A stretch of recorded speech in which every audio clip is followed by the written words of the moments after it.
Actually, I want this up like this. Okay, I'm going to start here. All right, we ready? Hi, this is Christine. And this is Michael.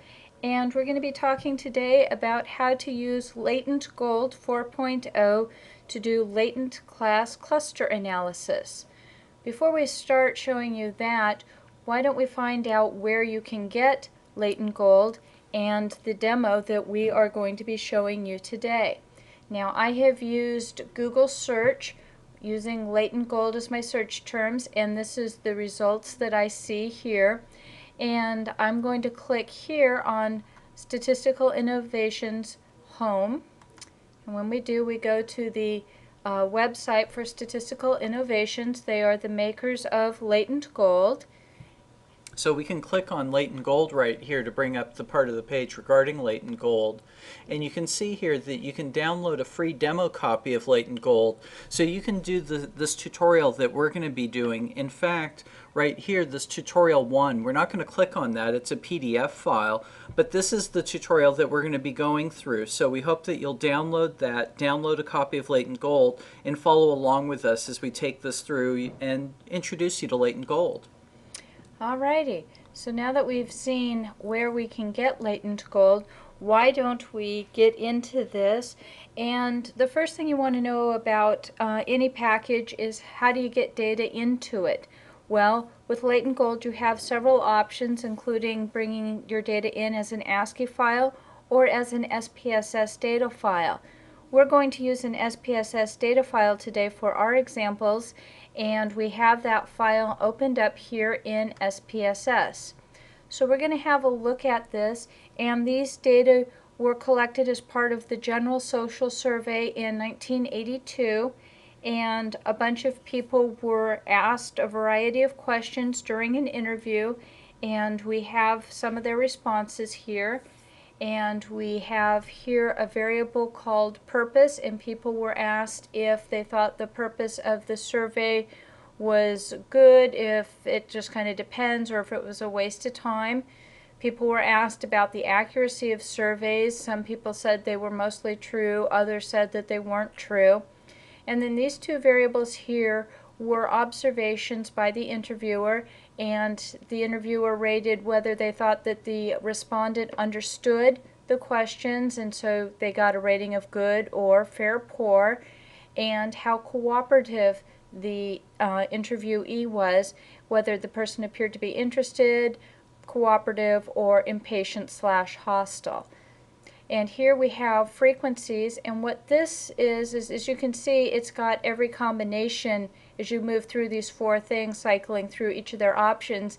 And so this is the number of people who had these four responses. This is the number of people who had these four responses. And this is just a way to keep the data file from going on and on and on and being really long. And as you can see in SPSS, we have a note here that says that the weight is on, meaning that SPSS is acknowledging this as the frequency weight. Now when we move over into Latent GOLD, we'll see why this is important. So why don't we do that right now. I have Latent GOLD right here. Haven't started anything yet, so why don't we go and open this data file now. I'm going to click here on the open icon, and we see here that we're in the demo data directory. I'm going to scoot over one here, and this here is our example data set. And so I'm going to click here on open, and it opens up our data set. And it looks like not a whole lot has happened, but in fact stuff has happened. And so we see here that we have the two panes of our window, and this over here is called the outline pane. This one over here is called the contents pane. And if I click up here on the data set, we get some information about it. So we see where the data set is located on my hard drive. We see its size, the date it was created, and some stuff here that hasn't really been filled in. So now we're going to go ahead and get going with our analysis. Since we are doing latent class cluster analysis, I'm going to click here on Model 1, and now I've got three ways to get my menu. I can double click here, and this brings up this option menu here. I can simply right-click on it and this brings it up, or I can click here on Model and I see my same options. I'm going to click here on Cluster. And this brings up this dialog box, and we see that we have our 4 variables in here, these variables here, and we see down here that we have the case weight. This is the variable that we saw in SPSS being used as the frequency weight, and because the SPSS data file was saved with that as the weight, when it's read into Latent Gold acknowledges that as the frequency weight. This is one of the things that Latent Gold is really good about. As you'll see, it not only recognizes that frequency weight, but it's also going to recognize your value labels for your data. So when you have value labels over in SPSS, Latent Gold will recognize them as well. Yep, that is right. And so now let us get going here. I'm going to click on this variable. I'm going to use my Shift key and click down here so I highlight all of my variables, and I'm going to click here on indicators, and I'm going to bring them over here. Now we see here that it says ordinal fixed, and if you remember looking at the data set in SPSS, that's really not what we wanted to see. They're not really ordinal categories. Some of them, or most of them, are rather nominal categories. So what I'm going to do is come down here and click on Scan. And now that we've clicked on Scan, we can look over here and see that what used to be dots over here now shows the number of categories that each variable has. But again, we're looking here at ordinal fixed, and that's not really what we want to see. I'm going to click here on Purpose, and then I'm going to right mouse click on that, and I'm going to select Nominal. And I'm going to go through here and just do all of these and moving them back down to nominal. Now you don't have to do this one at a time. You could, if you wanted, mark all of them and just switch all of them to be nominal all at once. Yeah, that is true, but if you do them one at a time, if you need to do them as different things, then that's how you would do it.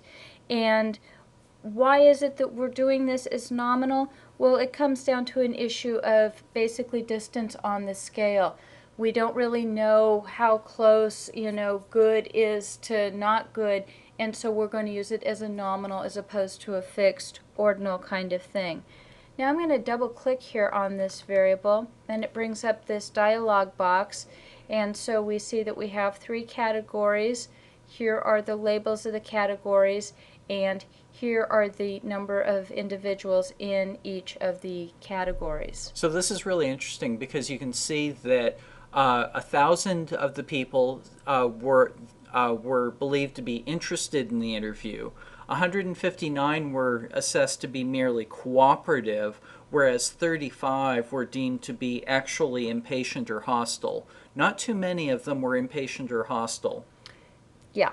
So you can go through here and check each of your variables like this to make sure that things make sense, and it's kind of a good way to make sure that you're familiar with the data so that when you see your results, things make some sense to you. So now that we have this set up, we need to move down here and look at the clusters. Now by default we come in with 1 cluster. Now I'm going to actually use my keyboard and do -4. And this is one of the really cool things about Latent Gold. When you have one number dash another number, what it's going to do is estimate all of those models. So I'm going to get output with a 1 cluster solution, a 2 cluster solution, a 3 cluster solution, and a 4 cluster solution. And that way I can start to compare my models to see which fits my data the best. Now, as it says here in the tutorial, this is actually a good rule of thumb.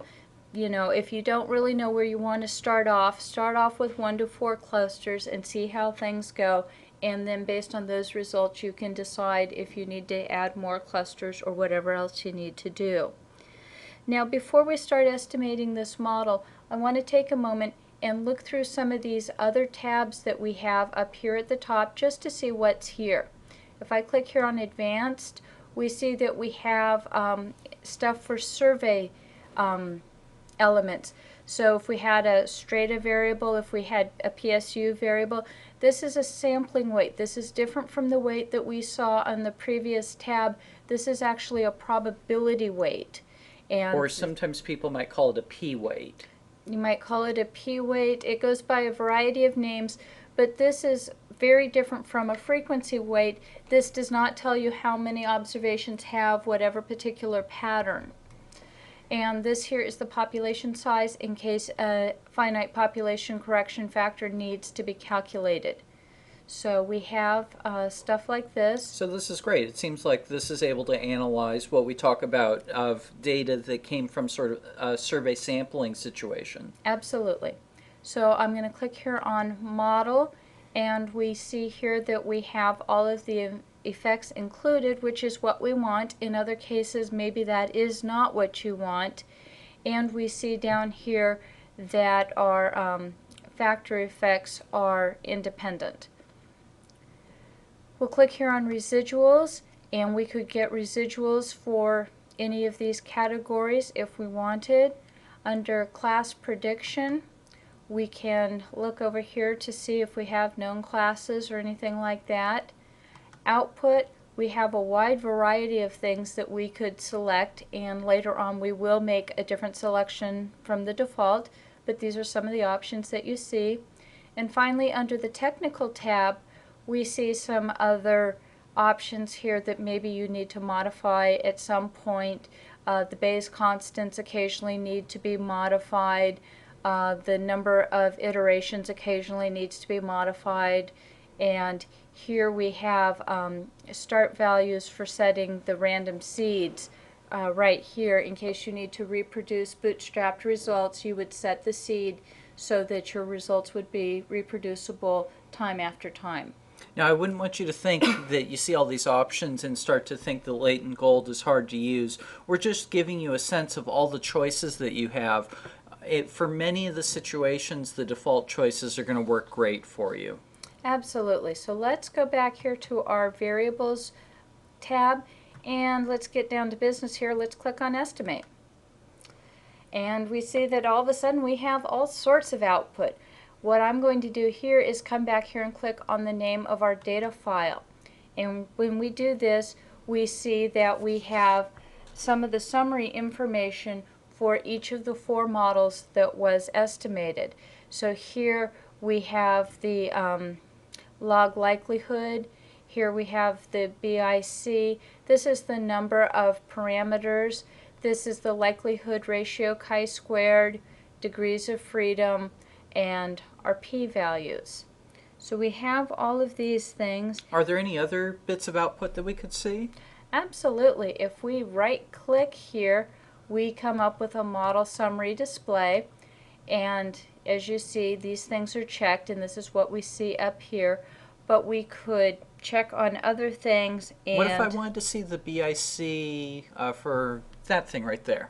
This? Yeah. Well, we can click on that, and oh, it just updates it automatically. Absolutely. So if you want to see an AIC, cool. There you go.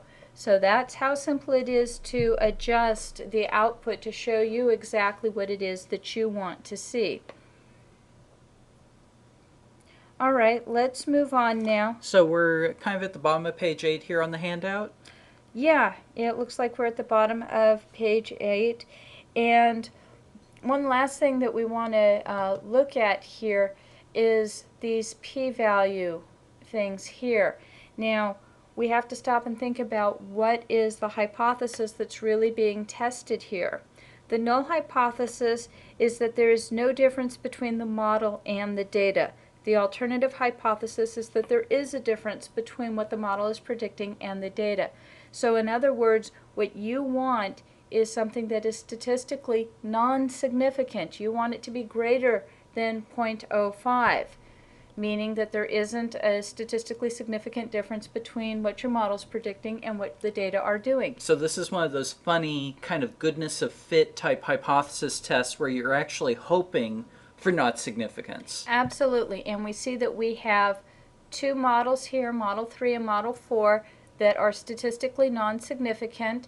And when we're looking at these, we see that Model 3 has 20 parameters and Model 4 has 27 parameters. So just on the basis of that, we might want to start looking at Model 3 because it has fewer parameters. And it also has a somewhat smaller log likelihood and a somewhat smaller BIC. Now there's this likelihood ratio chi-square here, and sometimes you might look at that as a way of assessing the fit of the model.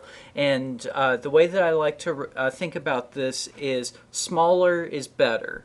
But at the same time, we've got to weigh in the number of parameters. I could fit a 5 class, a 6 class, a 20 class model. It'd have a really small likelihood ratio chi-square, but it would have a zillion parameters. It wouldn't be very parsimonious. Right. So now that we have that, we're going to follow along in the tutorial, and we're going to rename this model here, Model 3. And you see when I click on it here in the output pane, here in the contents pane, we see something different. So here are the number of cases, the number of parameters that was estimated. We see here that we have the likelihood ratio chi-squared as we saw previously. And there's that p-value of 0.11 we saw before. Yes, and here is a chi-squared. This is the Pearson chi-squared. We see down here, here's our log likelihood. Oh, a whole lot of them. Absolutely. Don't ask me which one to use, though. Okay, I won't ask you that. So we have some indication of classification errors, and I'm going to scroll down just a little bit so that we see the rest of our output. And so we're seeing here the modal number of individuals put into cluster 1 using the modal method. Here we have all this kind of stuff here.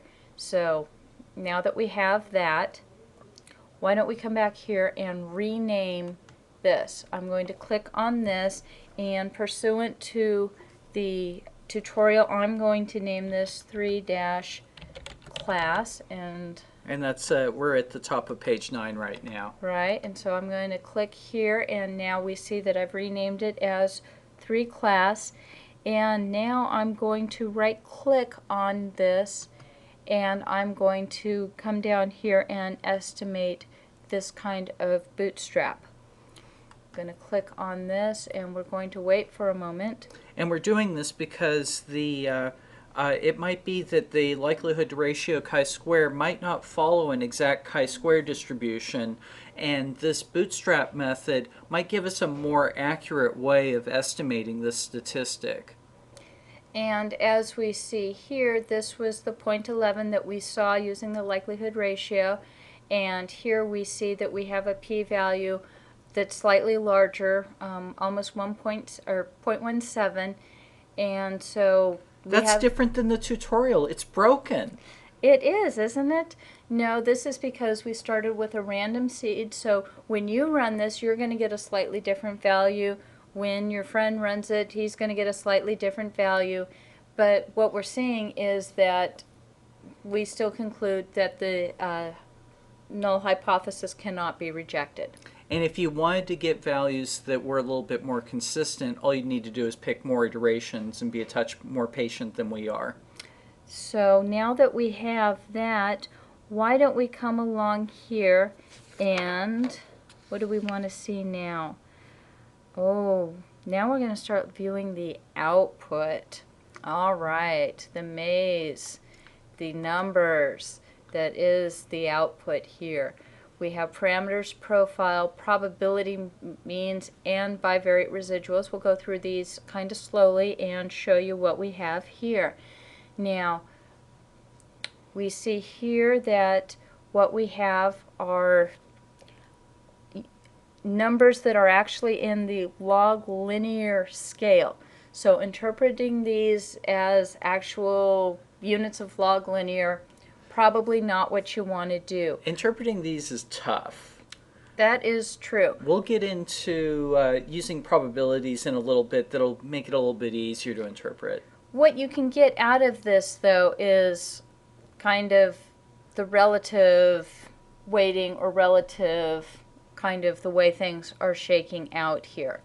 So when we have this, And we notice here that everything coming down here sums to 0. And we notice when we come across here that it also sums to 0. And the reason that this is the case is because by default, Latent Gold is using effect coding. And in effect coding, all of the effect parameters have to equal 0. Yeah, it's easiest to see, like with respect to the understand, you can see that they're just the negation of each other. Right. So, yeah, with the only 2 category items, you can see that much easier. You have an option to use dummy coding that is available in one of the tabs at the very beginning. Now, one of the things that also is useful is this WALD test. So, as I understand it, this WALD test is giving me a sense of how useful this indicator is for trying to identify which cluster that somebody belongs in. And looks like all of these are significant. It looks like we've got some pretty good indicators here. That's right. And we need to distinguish between this test, which is saying that things are statistically significant for the prediction, which, we want these to be statistically significant, as opposed to the previous one where we want it to be statistically non-significant. So we have this, and now why don't we expand our parameters? And if we click here for just a moment, we can see the loadings. So again, just another way of seeing how things are breaking out. And now let's come down here and alright, we're going to move on now to the profile part of the output. I click here and this is what we see, and so this is telling you about basically the proportion of people who are in each of the clusters. So we see that we have just over 61% of our respondents falling into cluster 1, 20% in cluster 2, and almost 18% into cluster 3. And then these down here are the conditional probabilities. So given that you're in cluster 1, you have basically an 89% chance of having said good here, only a 5% chance of saying that it depends, and kind of a 5.5% chance of saying that the survey is a waste. And so you can go through each of these and see, okay, given that I'm in cluster 2, what are my probabilities of each of the responses? And this starts to allow you to think about what kinds of people are landing in each of our clusters. So here in cluster 1, well, you're much more likely to say good than anything else here. You're much more likely to say that surveys are mostly true than not. Way more likely to understand than not understand. And you're much more likely to be actively interested as opposed to just cooperative or actively impatient or hostile.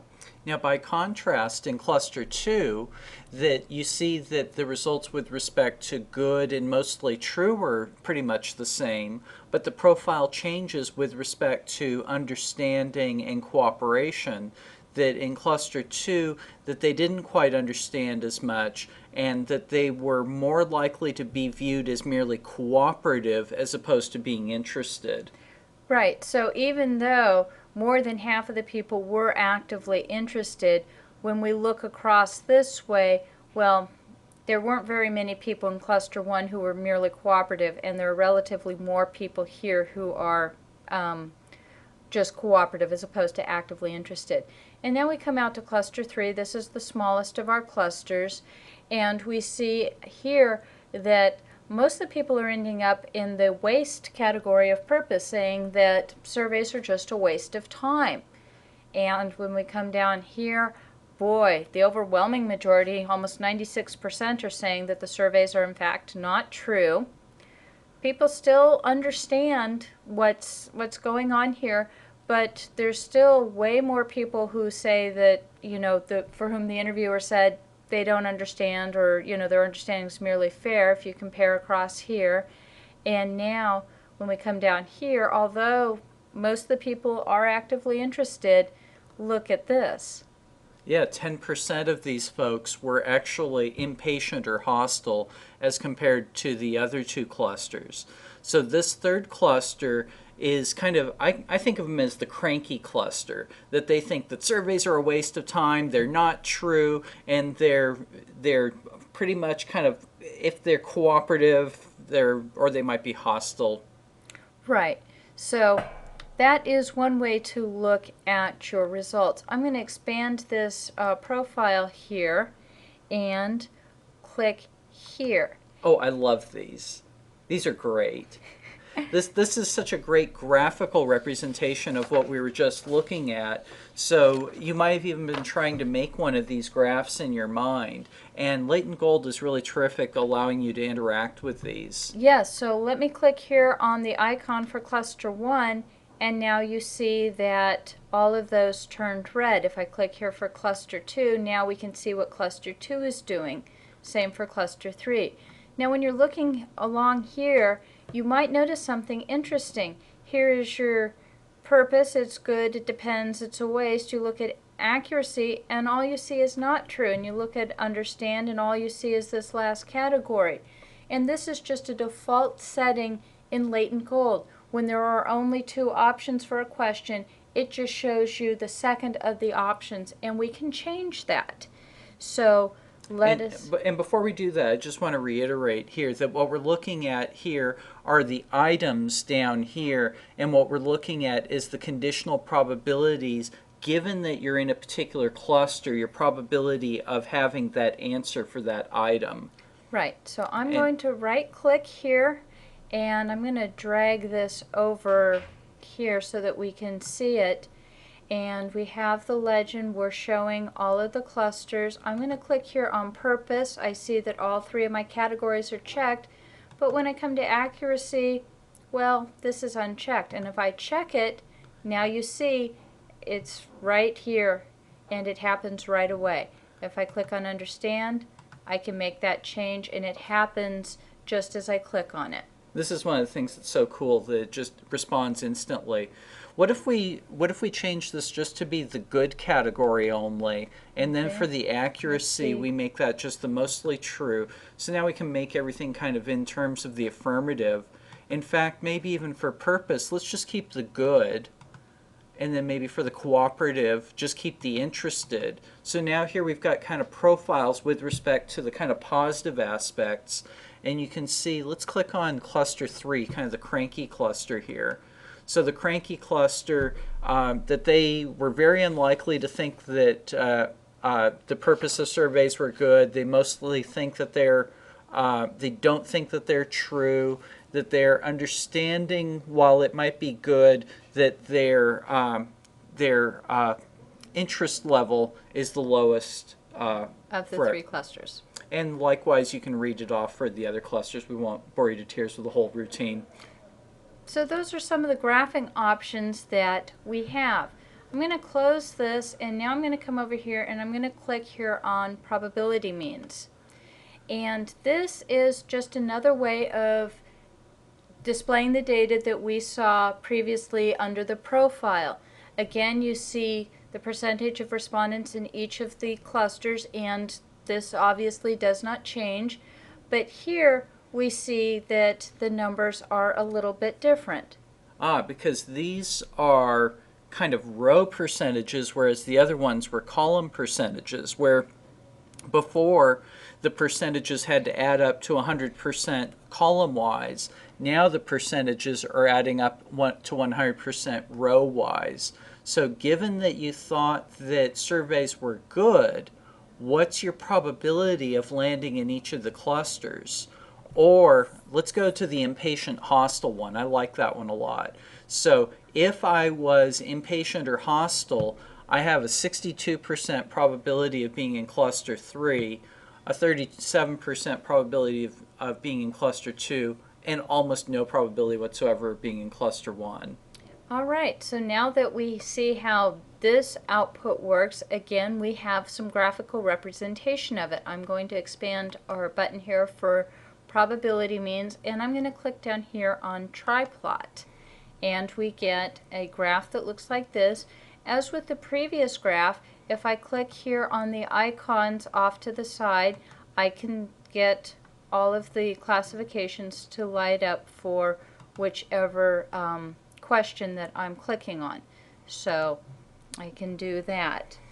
So here, I like this a lot because I think that this is a really useful graphical way to view the data as compared to previously it was kind of a tabular view. And here's my favorite value here, this inpatient hostel. In fact, I'm going to click on this, and you see when I click on an item here, it extends out to the edges of this triangle here. So I'm going to click right here, and what is this telling me? It's telling me if I said that, or if I was rated as being inpatient or hostile, my probability of being in cluster 3 is a little over 60%. My probability of being in cluster 1 is, remember, almost 0%, and my probability of being in cluster 2 is a little over 40%. If I come back over here, if I come back over here, we can see how those relate to these probabilities right here. So this tri-plot is just a way to try to visualize those other probabilities that we saw in that table. And it's just kind of cool. Yeah, and again, it shows off how interactive this program is so that you have a way of kind of getting familiar with your results and stuff, and I think that helps make them a lot more easy to understand, to explain to other people, and to write up. Exactly. All right, so we're going to move on now, and we're going to talk about classifying cases into clusters. So, all right, now we're going to talk about classifying cases into clusters, and we're going to do this using the modal assignment method.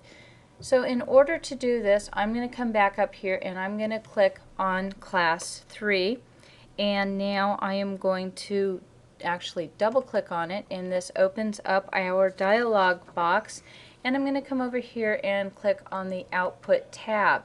And now we see that we have some options that we're going to select.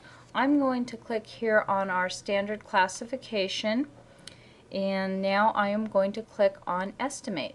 And this is on page 16 of the handout, by the way. Yes, it is.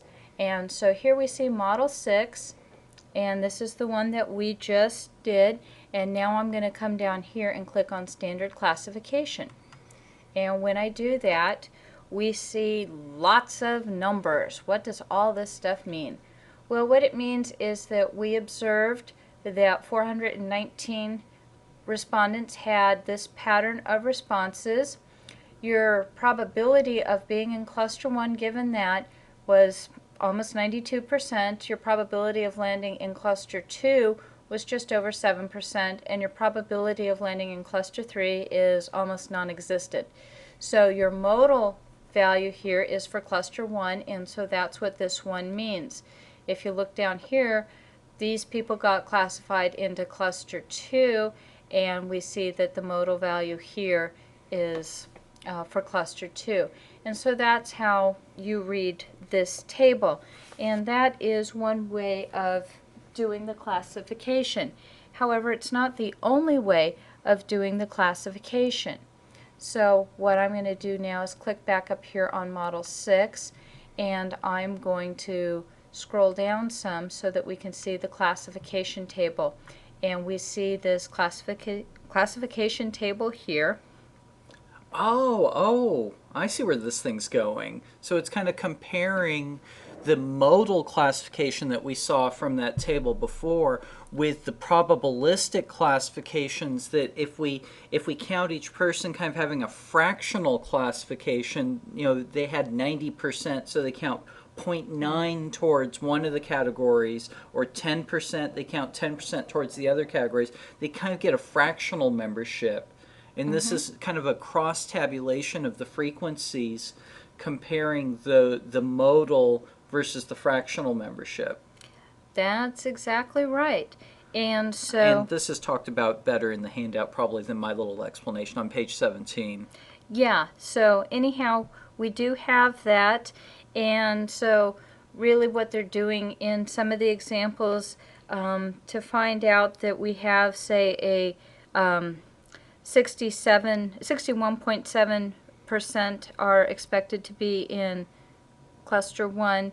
So to get that, what we did is we divided this by the total here. You can work out the other numbers. Oh, and then you can contrast that. So that's using the probabilistic method as contrasted to 805 divided by 1200, which is the probability of being in cluster 1 according to the modal method. So there's kind of two different ways to decide how big cluster 1 is, either using the probabilistic or the modal method. And that is what this is, and so how you want to do this. And so now let's go on and look at the bivariate residuals. This is a really cool feature of Latent GOLD. It gives you these residuals, and these residuals are used as another way of determining how well the data fit the model, or the model fits the data, however you want to say it. I'm going to click here on bivariate residuals, and what we see here is the residuals, and what you're hoping for is that no residual is over a value of 1. And what we'd really love is for them all to be 0. That would mean that we've got the best model in the world. That Well, never happens, though. No, and we'd be kind of suspicious when you had absolutely I'd never no. be suspicious. So anyhow, we're looking here and we see that this one is well above 1. And one, I'm sorry I interrupt you, because these are in the metric of a chi-square divided by degrees of freedom. So a chi-square divided by degrees of freedom would have an expected value of 1 just by chance. Right. And so over 1, we're starting to get into some problems. So now let's compare this here with our 4-class model. I'm going to expand this and click here on our bivariate residuals. And we see that none of these residuals are over 1. In fact, they're not getting anywhere close to 1, which makes us wonder if a 4-class model, a 4-cluster model, isn't somehow better than the 3-cluster model. If there was only a way that we could determine, if we could just compare them to see whether one's better than the other. Oh, if only we could. And guess what? We can. So we're going to assess the model improvement using the conditional bootstrap. So why don't we just do some sort of comparison of the models as compared to doing the bootstrap? Why don't we just subtract the likelihood ratio chi-squares? Because as page 19 describes, it's a bad idea. Instead of doing it that way, we're going to use a conditional bootstrap that's going to give us a better result. Okay, and so to do that, all right, so before when we were using the bootstrap, it was just for a single model. Now we're going to use it to help us compare models. And to do this, I'm going to click here on Model 4. I'm going to right-click on that, and I'm going to come down here and select Bootstrap -2 LL Diff. And when I do that, it allows me to look at the different models that I might want to compare. And let's compare it to the 3-cluster model. All right, so I'm going to click here on our 3-cluster model, and I'm going to say OK. And now we need to wait for a little while as we see at the bottom. We can see it iterating away. It's working, it's working, it's working, and it's comparing models 3 and 4. And it's doing it through the bootstrap, and it's almost done, and there we go. Oh, I forgot, it has to work some more. Yeah, it does need to work for a little bit more. But getting a right answer is worth it. We need the Jeopardy music here.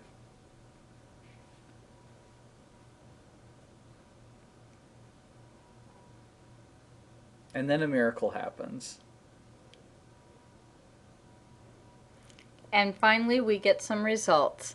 So, what do we actually have here? We're going to look here at the bootstrapped p-value, and we see that it is statistically significant. It's less than our 0.05. It is different from the bootstrap p-value that we see in the tutorial, and is probably different from the bootstrap p-value that you're going to get when you try this. But the main point is that it probably will almost always be statistically significant. And it'll be very similar. Now, the null hypothesis that we're testing here is that the fit of the 3-class model is basically as good as the fit of the 4-class model. And with this being significant, it's saying that the 4-class model gives us a significant improvement in fit, and it makes us think that maybe the 4-class model might be a better model. So we'll kind of leave you to ponder that. Yeah, so we have some different ways of assessing which model fits our data the best. So we have our -2 log likelihoods, we have our likelihood ratio chi-squares, we have the number of parameters, and we have a test like this. And we have our bivariate residuals. Exactly. So we want to use all of these things in their totality Yeah, to make a judgment. and hopefully everything will kind of lean towards the same model, but as we see, sometimes it doesn't, and then it's up to the researcher to kind of come up with the best possible model. Now, speaking of models, say that we wanted to save one of these models for being able to use later in the future. Like, say that we wanted to save this 3-class model that we've been looking at a lot. We could save that. We can go, File. And then we can say Save Definition, and if we click on this, we can see that we have a name, and LGF is the extension. For Latent GOLD file. Yes, and this... Let's give it a new name so we don't overwrite what's currently there. Okay, I'll add a 1 to that. Okay. And I'll say Save. And now, why don't we try opening things up again? Okay. So I'm going to click here on my Open icon. I'm going to scroll over here, and I'm going to click on our example data file. And I'm going to click on Open. And when we do this, we look down here, and we see that we have exactly what we had used before. Oh, actually, those are the results that we had from the previous time, and then over here we've got Model 1. This is kind of our fresh start. It's a little confusing. So now if we go File, and then Open, and then File of Type, LGF, and then that 3-class 1 right there. There we go. And there we've got that 3-class model, and maybe if we click on... Alright, so we've clicked on 3-class. I'm going to double click here, and this brings up our dialog box. We're familiar with this. Again, it's doing the 3-cluster model, and if we click here on Estimate, we will reproduce the results that we saw the last time we ran this. And this is the way that Latent GOLD saves your results and basically your syntax or whatever, so that you can reproduce an analysis. Exactly. So let's go ahead and click on the estimate real quick and just see that, and here we go. Here we have the 3-class model all again. So that's a quick introduction to Latent GOLD using the tutorial 1, courtesy of the kind folks at Latent GOLD. We really appreciate them letting us use this tutorial to help you learn about Latent GOLD. Okay, thank you.